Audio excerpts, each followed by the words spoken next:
Greetings and welcome to Let's Talk About Books, baby, where we talk with your favorite LGBTQ plus authors. I'm Anita Kelly, and my guest today is Joe Chianakas. Hi, Joe. Hi, Anita, and hello, everyone. Thank you for having me here. And I just have to say, it's the best name for a podcast I've ever heard, period, just so you know. Oh, I love that. Thank you. You know, I celebrate Christmas, and for Christmas, my niece got me a light up sign that says "Let's Talk About Books, baby," and I have it going whenever I am doing a podcast, so it's very cool. I love it. Every time I want to talk about something, I'm almost saying "Let's talk." I hear that voice in my head first now, and I love it. So I love it too. Awesome. Well, welcome, Joe. It's so great to have you on the show, and it's so great to meet you. And I want to talk about your book that was published actually toward the end of last summer called Singlets and Secrets. Am I correct on that? yeah, so Singlets and Secrets is my most recent release. It dropped in August 2023, and the second book is coming out this following August, but I'm working hard on Singlets and Secrets as the title, and it is my LGBTQ love story. And yeah, it has just been it's surprising me that it keeps doing well. And I don't mean that, I want to have good confidence in what I'm doing and my writing and everything like that, of course. But then just yesterday was back up on Amazon's bestseller, #1. And I had the best-selling flag. And this is what we're talking, I don't know, I don't do math very well. That's why I write, I suppose. But several months after the release. So it keeps popping up because people keep hearing about it and talking about it. So I'm just happy to be able to still have something to talk about. Oh, heck yeah. That is awesome. Great news. I love to hear that. Thank you. Yeah. And I did not know that your second book would be coming out too. Now, that is a sequel to Singlets and Secrets? Yes. So Singlets and Secrets, to start there, Okay. I like to describe it as sometimes I describe it as a love story. Sometimes I describe it as an unapologetically queer Karate Kid drama. And it's somewhere, of course, it has all of these layers, but the idea behind it was I wanted to do a full series, and the series title is the Unveiling Aiden series. So book 1 is his story, and it's really a love story. He falls for the guy who stands up for him against hate. It's that sort of thing at first, and it's the big, tough, athletic wrestling captain defends our main character Aiden against these homophobic bullies, right? And it's kind of cool. And of course, he falls for him, and the story is initially, oh, well, are they going to get together? Are they just going to be good friends? Is the wrestling captain, does he even go that way? We have a lot of fun with that in the beginning, and it's framed in this wonderfully a dramatic Karate Kid action story, so that it is like so Aiden joins the wrestling team only to really find these bullies that don't really like who he is. So he has to go somewhere else, right? He needs to be in a place where he has to find his tribe, he has to find his people, and he has to fit in. Mm-hmm. So fortunately, right around the corner is our English teacher, Mr. Samuels, who starts a martial arts club for other outsiders like Aiden.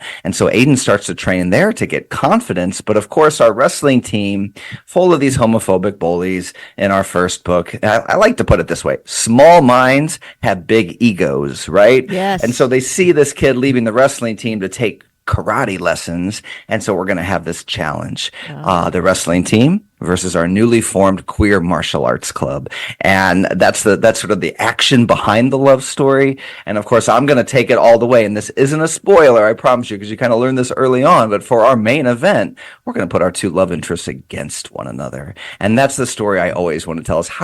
Not only how hard do you fight to be yourself and to find true love, but how hard would you fight your true love to make a statement about being who you are, about acceptance and equality? So people seem to be having a great time with that story, and I'm just going to keep going with it in the next one called Pride and Persistence. Pride and Persistence. Wow, that's great. I like that name.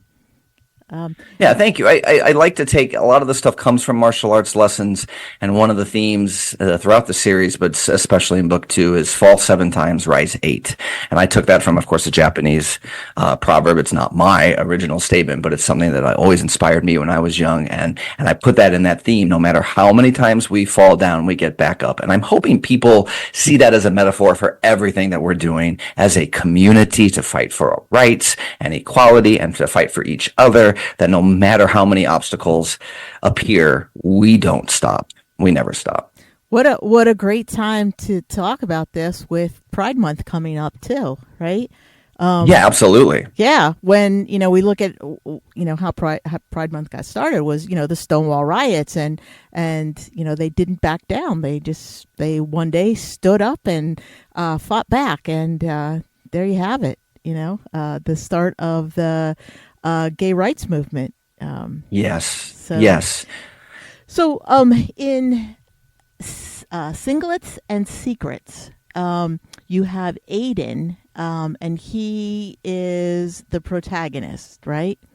Yes. Okay. And so I imagine that if you're writing a sequel, is the sequel about Aiden, or are you introducing new characters for the sequel? Oh, it's such a wonderful question. Yes, I can't wait to tell you all about it. All right. So book 1, I always pitch it as, this is Aiden's story. And the series title is Unveiling Aiden. So I'm going to do a lot through him. And part of it is, the story's told through his point of view. Okay. So in book 1, he comes to terms with at least one major part of who he is and how to express that identity, but we've still got miles to go.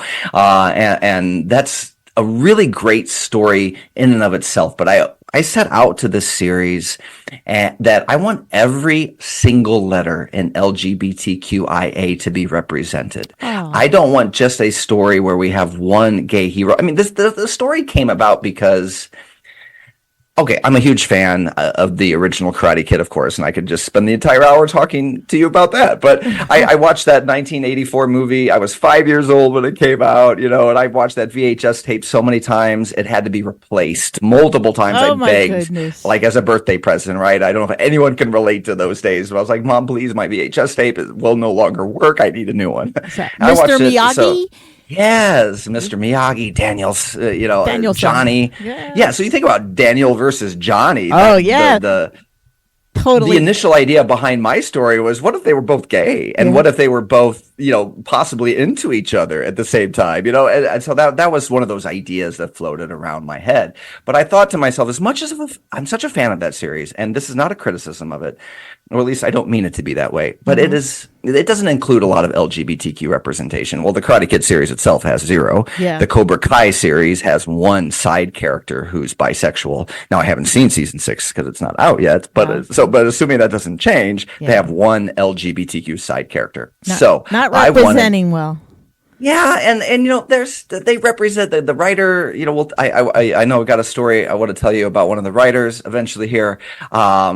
They're aware of that, and so I'll just jump into it if that's okay. Sure. I reached out to the creator of Cobra Kai because I've been such a fan from the beginning. I mean, he didn't write the Karate Kid movies, but he wrote the big writer of Cobra Kai. His name's John Hurwitz. He wrote the screenplays and produces and directs. A huge Hollywood superstar. Okay, Harold and Kumar films, American Pie Reunion, Blockers, Plan B, Obliterated. It's a huge list, and a lot of really successful, cool stuff.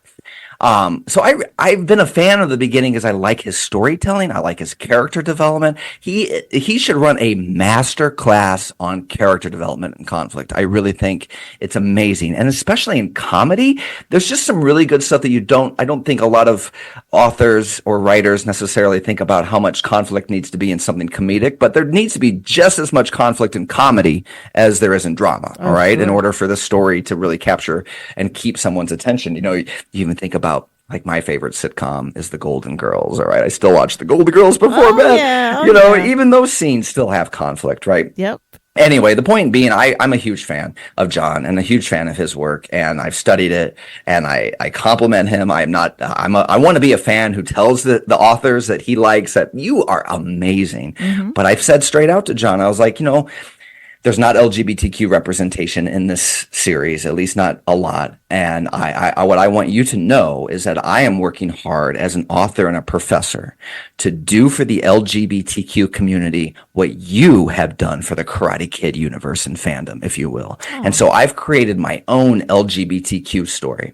I sent that to him many times, all right, many times over the last year. Okay, not like daily. Right. My advice to authors is, to go off the book title of book 2 here, is you need to be persistent, but maybe be patient and persistent, and find that exact sort of combination is my magic that helps get the attention of people like John. So about once a month or so, because I've been a fan for a long time anyway, I would try to reach out and send him something.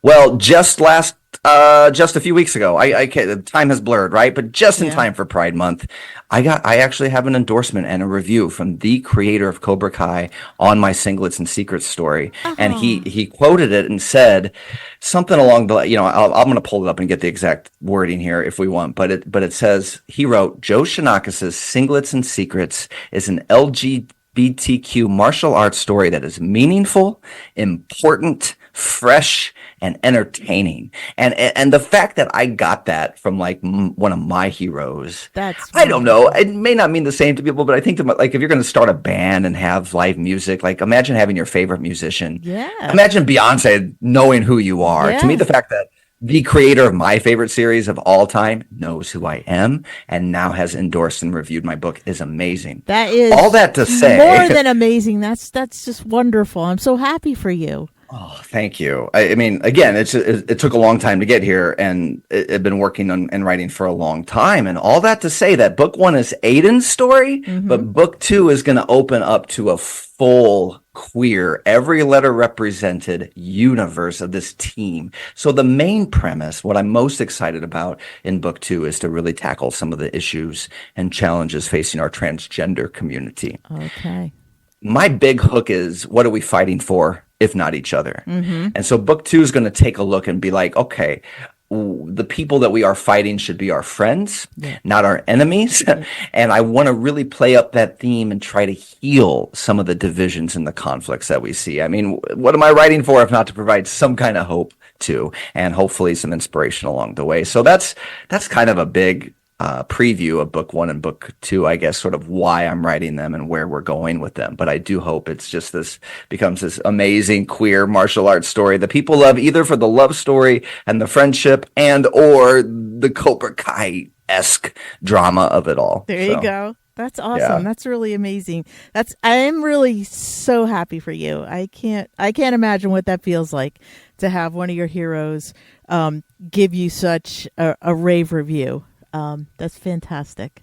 I think I cried when it happened. I mean, I won't lie. You know how this is, talking to authors and writing, and it's a daily struggle with self-esteem, isn't it? Almost like, what am I doing? Does anybody value what I'm doing? Yeah. And I, at the same time, am trying to write stories that empower and inspire the LGBTQ plus community. And here I am sometimes struggling in my own head as even a writer who's like, gosh, does anybody care? But the point is that you have to care. And if you have a message that's important, then keep sharing it with those who want to listen, because what I'm finding out there, again, even since this book dropped in August, is that there's a need for stories like this. And that's why I think it's so amazing that you're putting a spotlight on other LGBTQ stories that are important and meaningful, because we need these. Yep. So I appreciate what you're doing too. Thank you for that. Yeah, absolutely. No, you're absolutely right. People need to know, especially young people, right? And, they don't always see themselves in their daily world. And so books like this are so important. It can really make the difference for a young person. It really can. It's 100% it. You cannot be what you cannot see. Yeah. That's a theme I like to talk about when I present too, because it's just like, you need to have role models. You need to have people, I tell my students, I'm a teacher. I tell my students sometimes when I'm like, hey, I hope I did my best to represent anybody who's different, and especially everybody in the LGBTQ community. But please understand, I didn't have anybody to look up to, any mentors or role models who were out and queer and teaching when I was a student. Mm-hmm. And so it's starting from the ground, like, how do I do this? Especially in a world today that sometimes Yeah. it's two steps forward, one step back. Yeah. And Yeah. and so you think about that, but I remember that theme. It's just not that you can't do it, but it's harder to be what you cannot see. And so that's why I think these stories matter, that Yeah. representation. They definitely do. So I have to ask you, Joe, um, is Singlets and Secrets autobiographical in any way? Absolutely. Yeah. I will. Yeah. Yeah. So, I mean, the story is purely fictional. Don't get me wrong. Okay. But what went into creating the story is definitely based on reality. So I obviously was a Karate Kid fan, and Mm-hmm. that movie turned me into taking martial arts lessons myself. I got into karate very young, Okay. and I experienced bullying as a kid, and I Oh. experienced bullying for many reasons, not just being gay. Mm-hmm. But one of the saddest things I remember experiencing was so I was taking karate lessons in the early 90s is probably when I started. And some of my instructors were homophobic. I mean, Yeah. I remember showing us a pose. It was called like tiger pose, and you have to bend your wrist back, and you make a palm, and it's the tiger claw or whatever. Yeah. And they would make this joke that if you bent the wrist the wrong way, it's the gay tiger. And that I've never forgotten that terrible joke, and I Yeah. hated it because the same teacher said it over and over again, and people would laugh. So Yeah. these are these moments that got embedded in my mind as a young kid. It's like this is not good. So Aiden, in many ways, the character came about because, okay, I put in some of the bullying that I experienced, and my genuine love and actual martial arts training went into that. So the Mr. Samuels character in the story, that's my Mr. Miyagi, if you will, and that's the English teacher that takes Aiden and other outsiders and teaches them martial arts to build them up. Mm-hmm. Well, when my first job outside of college, I went to college to be an English teacher, right? I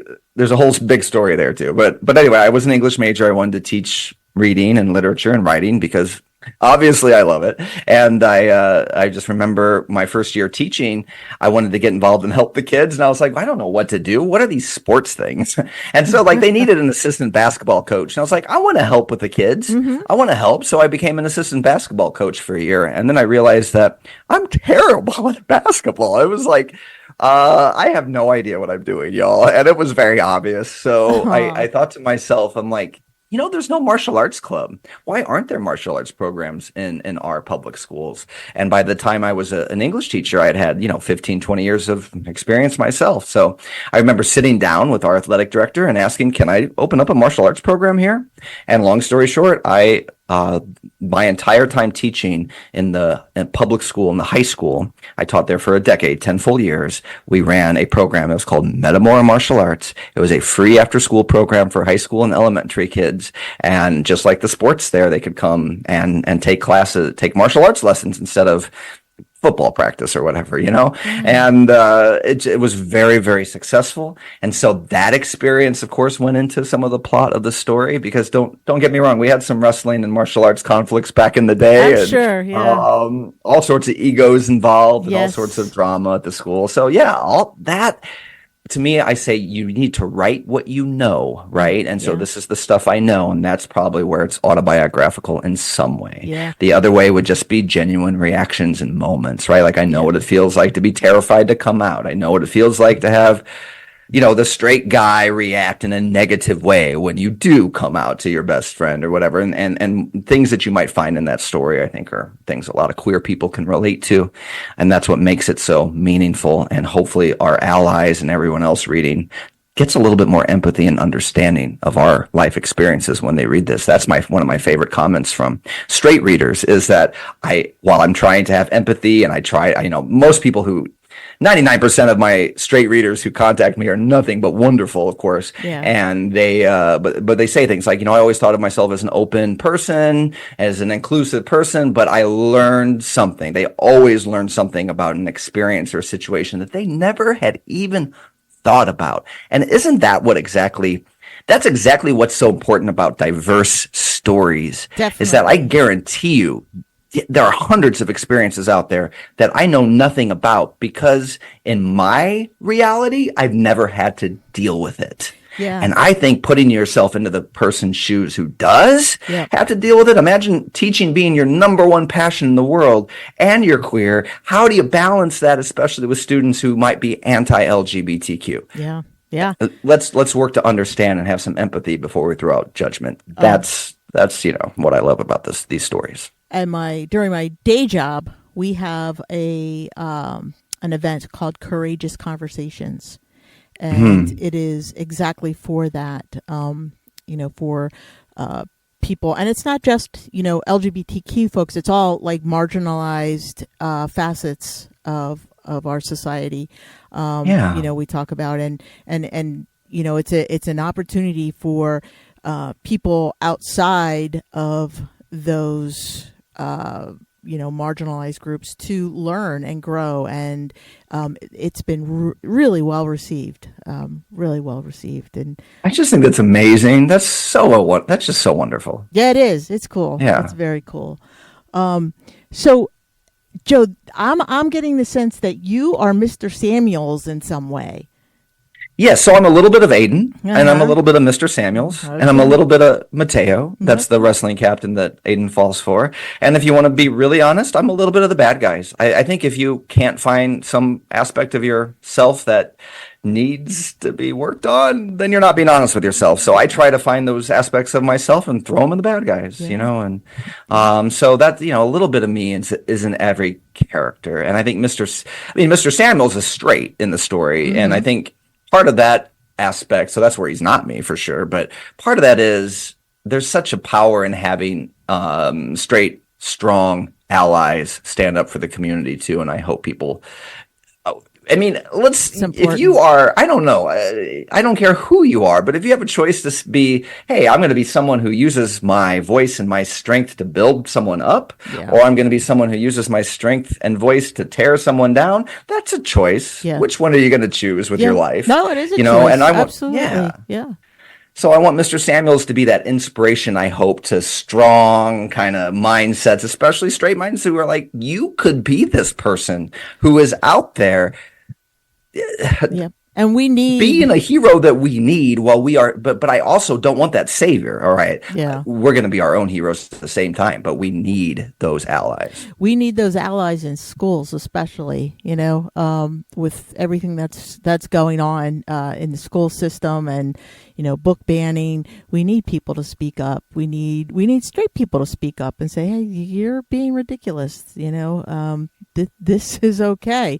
And what you're doing is not okay. And, it I think makes a difference for the straight people who are trying to regulate things. It gives them a different perspective, I think. Yes. So, and I'm hoping, I hope that makes a difference too. Thank you for sharing that. So, Joe, I was reading that you have another book series called Rabbit Red. Yeah, Rabbit in Red. Rabbit, that was my first book baby. So that got published in 2015. I had a great time. So I'm also, we are many things, right? I'm a horror fan. I love everything Stephen King, Halloween, 80s. My favorite thing to do as a kid would be to watch scary movies all weekend, and I loved. Those were the first books, I think, that really hooked me because I was so scared I had to finish them. That's sort of like, I think that's why I fell in love with them, because a normal drama that I could just close and I'll be like, okay, well, they'll be fine till tomorrow. Yeah, but the books that scared the crap out of me, I'm like, okay, I have to know who's going to survive this. So Rabbit in Red is my love letter to everybody else who loves stories like that. Oh. It is a story where these 19 teenagers get invited to Rabbit in Red Studios.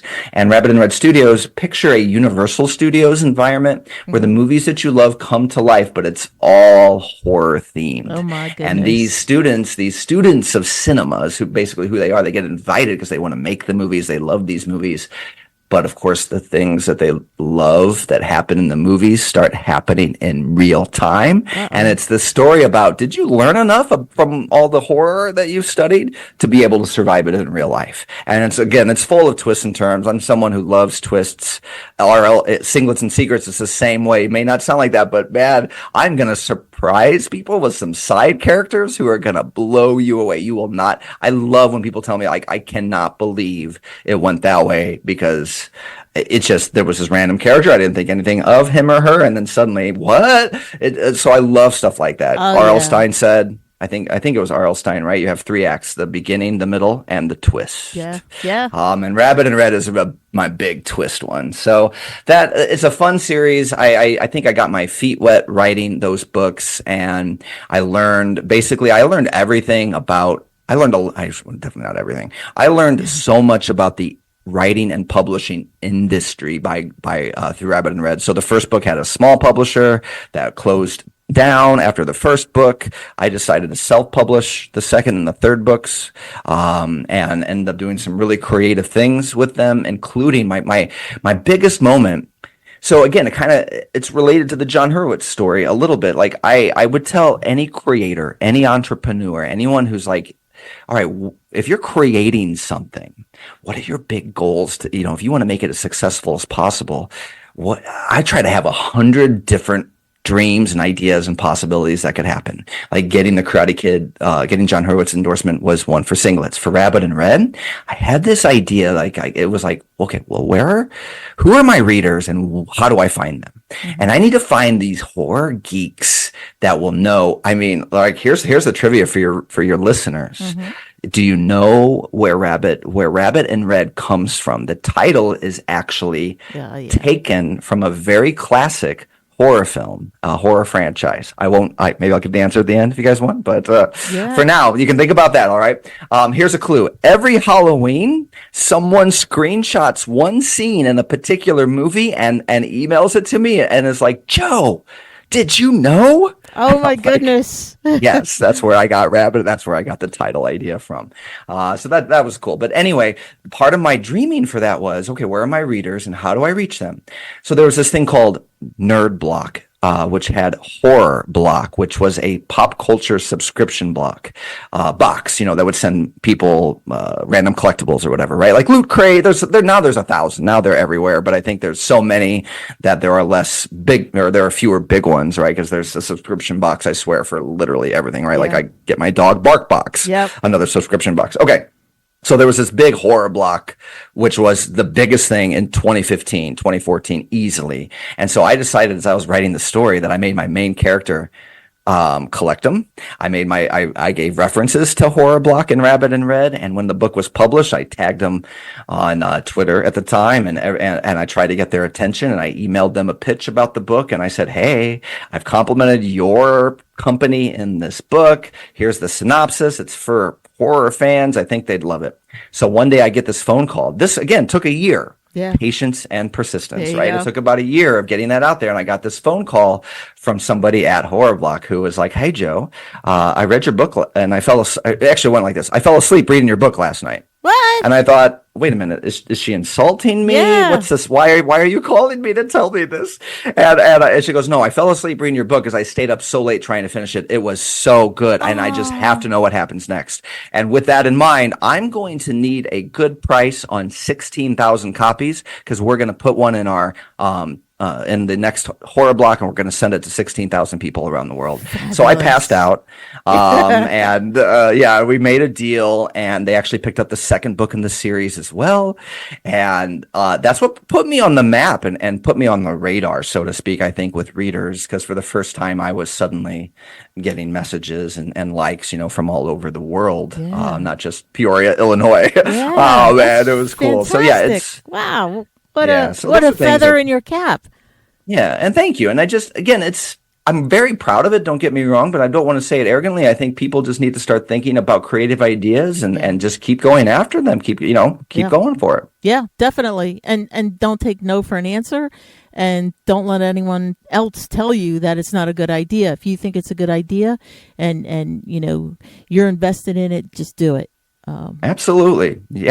Or, when it's the idea, if someone does reject, this is an industry and a world that is full of possibilities. You'll find, I would have found another subscription box. I promise you that. If they had just flat out told me no, then I would have done an edit in the book and I would have went after somebody else. You know what I mean? That's the strategy that I have. Yeah, that's a great strategy. And that's just how life is in any industry, right? Yes. You Yes. make adjustments and move on, So, Joe, you are Mr. Samuels in a way, but that is a good segue into, like, you're not only a best-selling author, but you are a revered and decorated teacher.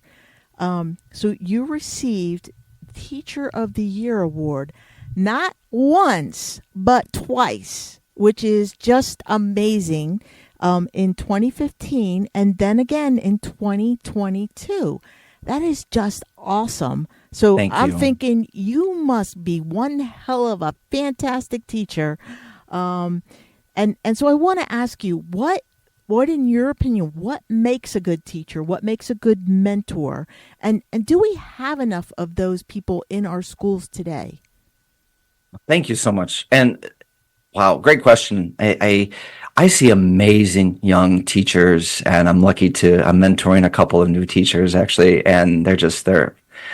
Oh, one of my students had one. So one of my students became a professor, and then we each had the Aw. same student, and the student was talking to me like, "Oh yeah, he's great," and I love those moments. For me, I think what the difference is it's very similar in writing. It's very similar in life. It's finding an honest, authentic voice, conveying that voice with enthusiasm, and presenting a unique point of view that might give someone a fresh perspective on any sort of idea, topic, or life. I teach primarily communication classes, so I get to talk about everything. I mean, what doesn't fall in that category? Right. Relationships, work, professionalism. And I think, so to be honest with you, I think my subject matter, there's no doubt, like, it's easier for me to probably engage a communication class than it is for an algebra professor, perhaps. So True. props to the math people winning those awards, because you're definitely, putting in 10 times the effort, right? And I at least I hope so. But to me, I think it's presenting an honest, authentic voice and treating students like human beings. Yes. There are definitely some burned out teachers that I know, and who they blame the student when class doesn't go well. Yeah. They blame the student when no one laughs. They blame the student when it seems like people are being rude or disrespectful. And I'm not saying that a percentage of that blame doesn't go to that student, but I am the person in charge. That's my room. I will put a smile on your face. That is my job. I will bring the energy, and I will treat you like a real human being, because that's what I signed up to do. I became a teacher because when I was in high school, I had a terrible teacher. I know a lot of teachers who go into teaching because they had an inspiration. I had the opposite. I had someone who said inappropriate things to the girls in the class, who was rude. Yeah, I mean, I joke to if you could see me, I'm doing air quotes here, but I'm about it was the 90s, right? I mean, this individual eventually got fired. Yeah. But I remember having a teacher who made comments about girls' chest sizes. Oh my word. And he would talk about how fun it was to have made love with his wife the night before. And this was a private religious school. Oh my goodness. I'm surprised they put up with that for one day. Yeah. So I know it's he. Yeah. I had this story where I took I don't want to be too specific because I feel like that's calling out, but I took a project to the class. I worked really hard on it. It was an art project, but it wasn't an art class. And I worked really hard on it, and it was falling apart. And I went to him and I just said, "Can I put this in your classroom?" It was a Monday morning. And he said to me, I don't know if it's okay for me to swear, so Sure, absolutely it is. Yeah. He said to me, "Joe, did you put that piece of shit together this morning?" And I just remember, think about a student who's worked really hard on something but did a bad job. Yeah. They don't have the ego to bounce back from that. Yeah, and we need people who can see the effort, not just the final product. Yeah. Yep. And that's what I pride myself on. I know when a student's trying and when they're just, copying some Wikipedia entry or something. You can see that. And I think I try to acknowledge the good. And it goes back to something we talked about earlier. Are you going to build people up or are you going to tear people down? I've seen teachers tear people down. I had a student who wrote an essay all about how one of his high school teachers told him that he was going to be, I know we shouldn't say this word, we should say unhoused, but a high school teacher told him, you're going to be a homeless person one day. And I was like, what kind of teacher says that to a Oh person, my right? word. Or Yeah. that you're so lazy that's what your life is going to be. Yeah. So I think number one, you don't teach a subject, you teach a person. Yeah. And we need to remember that whether you're online or in person, we are human beings and we Yes. deserve some respect. And if you can come at individuals with that, so it starts with that, just and knowing you're humble. Like I tell my kids all the time, like, hey, you know what? I'm going to make a mistake. Guess what? I'll apologize, I'll learn from it, and I'll correct it. Isn't that how life should work? Yeah. I don't have an ego that says if I made a mistake or made an error that I'm going to lie about it or accuse blame. No, Yeah. this is ridiculous. So Yeah. you lead by example. Exactly. Yeah. Yeah. Yep. And I think that's what makes the difference there is just sort of that humility. I want to have a kind of a confident humility, if that makes sense, that I know what I'm doing, but I also know well enough that there are things that I have blind spots and I have gaps in my knowledge and we always want to grow. And so I think mentoring people to realize, mentoring young teachers in particular, to say, you've got to help build a person's confidence, self-esteem, character. I mean, it is like sometimes I'll see, this is just one of those interesting examples, but if I see one of my students in public, I'm like, are you treating people respectfully? You know, does it look like you're taking some of the lessons we've talked about and are you doing that in public or not? And I try to, because I see my students everywhere. I'm out all the time, I feel like, and it's just like, I try to see these things in real life and I take them back to the classroom. And I'll I be bet like, you are they you gravitate toward you too. Some, yeah, for sure. And it's just like, yeah, are you being considerate of others, you know, and how are you treating other people? You know, I tell the story sometimes where it's like I had a complicated bringing up. This is a little bit connected to singlets and secrets, of course, because I had half of my family very conservative. So half of my family, you know, basically was not very accepting. And it's really about trying to just figure out how to find that sense of identity and confidence and overcoming things. But the problem that I have with teaching and just the public in general is that if you are rude to people, people take that out on others. All right. So the story that I tell is like, I hesitate to say this, but this is the fun thing about a podcast, right? So that these are the listeners who are doing the deep dive and still listening. But my dad wasn't always the best. Okay. I'm just going to say it. He passed away. But my dad was often abusive and mean in lots of different ways. And one of the things that I realized growing up is that this isn't an excuse, Right. but I tried to understand. That was my goal, was to try to understand his behavior. But he had crappy jobs and he had people who berated him and tore him down every single day at work. The public was mean to him. Coworkers were mean to him. He always had his bullies too, right? What does an adult bully do? Or excuse me, what does an adult who is bullied do? Right. Right. This adult went out and took it out on me, you know, and my mom and my family. And that's what, right. And so that's what I tell my kids, like, you go and pass on kindness, because the person, and I call them kids, even though they're 19. I had a student who was 70 years old last semester. So sorry to say kids, to those individuals. And that was, you know what I mean? But, yeah. It's all good. So anyway, it's just about as simple as that. Like if I go to a gas station or a store and I'm rude to someone who's working there, to me, there's this fear that what if that person goes home and takes that out on someone else? Why would I want to create a domino effect that hurts people? I want to go into a store, and if I want to compliment the person, I want to try to make them smile. I want to project that onto others. And this is the theme in Singlets and Secrets and how we should treat other people. But if we project that, what I want that person who's working at that gas station to do is to come home from a long day and smile and say, you know, I had a customer come in and say, they really liked the shirt that I was wearing. Wasn't that nice? You know, you just wouldn't expect that. If there's more of that in the world, and trust me, I'm not perfect. And that's the thing, is I will acknowledge. Emotional intelligence is about acknowledging and recognizing where your flaws are, or you don't grow. Right. And that's one of my favorite things to think about and talk about, is just how do we become a better version of that? And that's a domino effect of positivity that I hope helps Absolutely. everybody. I remember back in the late 80s, early 90s, I encountered it was a priest called Father Martin, and he had a rehab in Maryland. in the Chesapeake, and he always ended one of his talks with, when you encounter someone who is sad, doesn't have a smile, give them one of yours.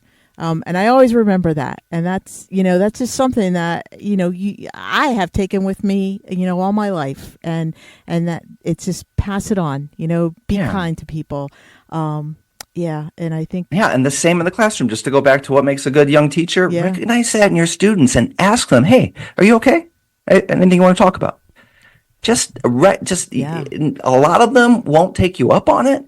And there will be some who will, and you might just change their lives for the better. And that's what it's all about. So, do you see an increase in bullying these days in school? It's the 2 steps forward, 1 step back mentality, isn't it? There are years where it's like things are going great. Like there was a good couple of years where I felt like I didn't have any issues being who I was. Yeah. And then these last couple of years, I've had some interesting emails from students, and I've had some interesting conversations. Let's just put it that way. I have anti-LGBTQ students who have told me they are anti-LGBTQ to my face. Wow. And I'm just like, I just smile and I just say that's really unfortunate, because what you're telling me is that you're anti-human being, because that's what I am, right? This is a part of my identity. And where does that come from? I don't really want to get into it. Yeah, I think where it comes from. You know what I mean? But and we see it in the world, in the media, and until we need to make a difference. And this is what it goes to our allies, to our friends, to everybody out there. Silence is not an option anymore. No. Not voting is just accepting defeat. Yep. Not voting is accepting defeat. Get out there, vote. I don't care if you don't love the options. One is the worst, and the others are not as bad. If you ask me, you know what I mean. Yeah. So that's kind of what I'm talking about. Like we just can't. We are seeing bullying, and that's what is certainly causing more of it. There's just no doubt from a logical perspective, if you look at the last few years in particular, and the last. I don't know, things blur together, I guess, but you know what I mean, the last decade or so. Yeah, and that's been like a theme throughout the decades. I remember in like the I guess it was late 80s, 90s, when this thing called AIDS was talked about, and people everywhere, like it wasn't just someone that you didn't know. Like people were dying of AIDS all around, and there was this group called ACT UP, and their theme, their motto was silence equals death. And in all the New York Pride parades, like everyone had a pin on. It was the triangle, the upside down triangle that said silence equals death in the center of it, and and that's what it was all about, and that still stands today with all the negativity that's going on in the world. When people have to stand up, people have to, and exactly what we said before, allies have to stand up, and they have to, be willing to kind of fight the bullies. I think as an adult, it's okay to say that I don't like the way you're talking about people or that person. I think that's perfectly okay. And I tell my students this, like, you are. It's sort of like I struggle. It can be as simple as using the word gay in in a negative way. Like I used to joke with my students that when they said this homework assignment is gay, and I was like, gay. You know what? Yeah. I used to be like, I promise you that essay does not have a sexual orientation. But so you correct people and you say you don't say that, because what you're doing is you're equating the word gay with something negative. Yeah. Don't you see that? Yeah. And so the same goes in our behavior and our communication today, that I think, and that's what the next book's really I'm trying to dive into a little bit, because we have people, even people who would support lesbian, gay, bisexual individuals, but then have an issue with trans. Yep. And that's where I want to say is like, what are we fighting for if not each other? Yeah. We need to fight for each other. And if you do not understand something, it's the same as this. A straight person not understanding my sexuality, I'm not going to take that straight person's word or judgment or insight. They don't get to define me. I define me, right? And so, Yes. like, if we don't understand a transgender individual, you don't get that person shouldn't get to define that individual either. They get to define, and your character is based on how well you treat people the way they want to be treated. Yes, absolutely. Yeah. So I Words to hope that live that by. So, Joe, Pride and Persistence is due out this coming August. Is that this right? August, I hope, fingers crossed. That's why I didn't put Okay. it out. Or there's always some last minute things that may happen, but Oh, I'm yeah. I'm really hopeful it'll be out by the end of summer for sure. But August 27th, I've been told that's the date. That's the Whoa, date. that's So, awesome. All right. I'm a little bit nervous until I actually have the physical copy in my hand and see it available for purchase online. So Understandably until that so. happens, Yep. yeah. But hopefully later this summer, so readers definitely can start with Singlets and Secrets and get excited for the next one, I hope. And where would one find Singlets and Secrets? So Singlets and Secrets is available wherever books are sold, and that means you can just order it from your favorite bookseller. I recommend, number one, especially right now, bookshop.org. And there are a couple really cool things people should know about Bookshop if they don't, okay? And I promise you, I'm not a salesperson for Bookshop, but here's the cool thing. Bookshop supports your local bookstores. Amazon doesn't. If you want a physical copy of a book mailed to you, and if you have not seen the cover of Singlets and Secrets, I know that this is a brag, but it's the most beautiful cover of a book I've Oh, ever seen. Period. I didn't do it. So I can say that, right? Of course, I'm biased because it's my absolutely. own book and I'm like, oh my God, it's a beautiful cover, but it is a gorgeous cover. Oh, It is just absolutely, the spine is perfect too. But anyway, nice. if you want a physical copy, bookshop.org, before you even go to buy it, you should click the little tab part in the upper left-hand corner and click choose a bookstore. That allows you to select one of your favorite local bookstores. So if you have Nice. an independently owned local bookstore and you order online from bookshop.org, they send a commission back to your local store. That's Amazon wonderful. doesn't do that. And No. for Pride Month, Bookshop celebrating Singlets and Secrets. They're giving readers a 10% off code for the month if they use the code Singlets. So that'll expire in July, depending on when this podcast comes out. But for all of June 2024, the code Singlets should get you 10% off at bookshop.org. With that said, Amazon, Google Play, Walmart, Mhm. wherever you want to get a book, you should be able to get Singlets and Secrets there. Okay. But if you want 10% off, let's repeat that. You can go to bookshop.org and use the code word singlets and receive 10% off. Is that correct? Yes. Yep. Awesome. Yep. And singlets for listeners out there. Did you know? Here's an interesting thing. I get asked all the time, "What's a singlet?" So just in case Uh, anyone was wondering, a singlet is a wrestling uniform. I just didn't realize that wasn't necessarily super common, but singlets, a little wrestling uniform. Yeah. yeah, yeah. I don't, somehow I knew that. I don't know how I knew that, but Yeah, it's sort of like sometimes gi, like a martial arts gi, oh, yeah, is a yeah, martial yeah. arts uniform. So I use that in the story too. But That's great. All yeah. right. So we are talking with Joe Chianakas, and his book Singlets and Secrets is available wherever you buy your books. But you can receive 10% off at bookshop.org for the month of June by using the code word singlets. And his sequel, Pride and Persistence, you should, in quotes, be out August 27th of this year. We'll keep you posted on that. So, Joe, do you have any parting words for our listeners today? Oh, if you've listened this far, thank you. I mean, I love podcasts, and Anita, I love what you're doing. So thank you for celebrating these books, and just I hope you keep doing it forever. And I guess to anyone who's listening, I hope that you give the book a chance. I hope you find joy in it. Some of the things, like I've had readers who've messaged some of the most interesting things. Like one of my favorite recent responses or messages was, "You helped me heal a part of my past that I didn't know needed healing." Oh, And I will tell you, this first book's gonna bring up some sensitive stuff. But if you stick with it, joy and hope is the goal. There is bullying in this, and I do think it's okay to tell people that. Like, it's, yeah.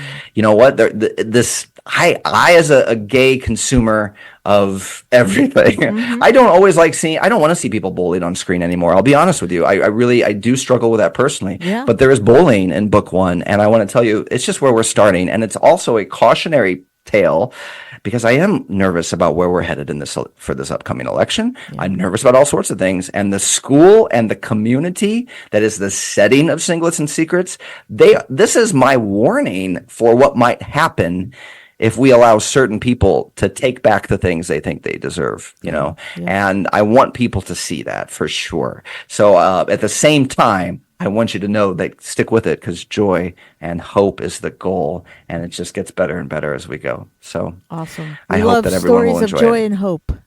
Yes, can't get enough of it. No, definitely not. Well, thank you so much, Joe, for being with us today. It has been a pleasure talking with you. And again, congratulations on your 2 Teacher of the Year awards and your novel, Singlets and Secrets. Can't wait to read it. I must admit, I haven't Yeah. read it yet, but yeah.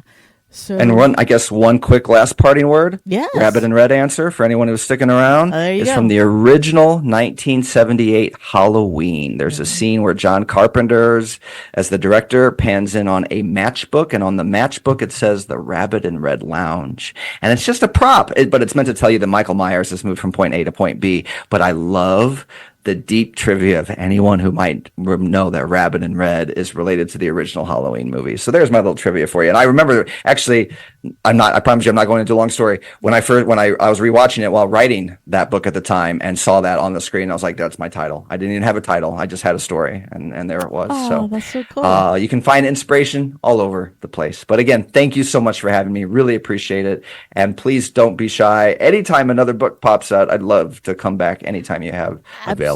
Absolutely. You are always welcome back, Joe, anytime. Thank you. Yes. So that is all the time we have for today, folks. I'm Anita Kelly, and thanks for joining Let's Talk About Books, baby.